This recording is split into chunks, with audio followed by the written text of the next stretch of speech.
आता वळूया राजकीय बातम्यांकडे। बातमी आहे मनोज जरांगे यांच्या वक्तव्याची। मंत्रिपदाचा गैरवापर केला तर गाठ आमच्याशी आहे असं मनोज जरांगे यांनी म्हटलेलं आहे छगन भुजबळांना। मनोज जरांगेंनी सज्जड दम दिलाय। जरांगे पाटलांच्या म्हणण्याकडे लक्ष देऊ नका असं राष्ट्रवादीचे प्रवक्ते सुरज चव्हाण यांनी प्रतिक्रिया दिली आहे। आपल्याही पोराला आरक्षण लागतं, आमदाराच्या लागतंय, मंत्र्याच्या लागतंय, खासदारांच्या लागतंय, व्यवसाय करणाऱ्यांच्या लागतंय, शेतकरी मराठ्यांच्या पोरांना आरक्षण लागतंय, डॉक्टर शिक्षकांच्या पोरांना आरक्षण लागतंय, कोणाला आरक्षण लागत नाही।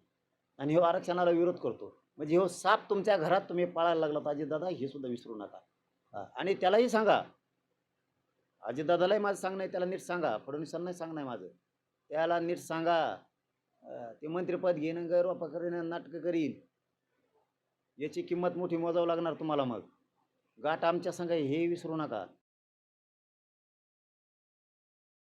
अजितदादा पवार हे एका समाजाचे नेते नसून ते सर्व समाजाचे नेते आहेत।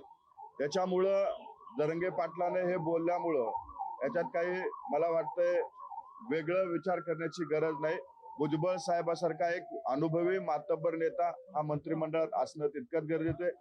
जरांगे पाटलांनी त्यांचं जी काही म्हणणं असेल किंवा त्यांच्या ज्या काही भावना असतील त्या व्यक्त केल्या असतील, परंतु अजितदादा हा सर्वसमावेशक नेतृत्व असल्यामुळं त्यांच्या एवढ्या म्हणण्याला मी महत्त्व देत नाही।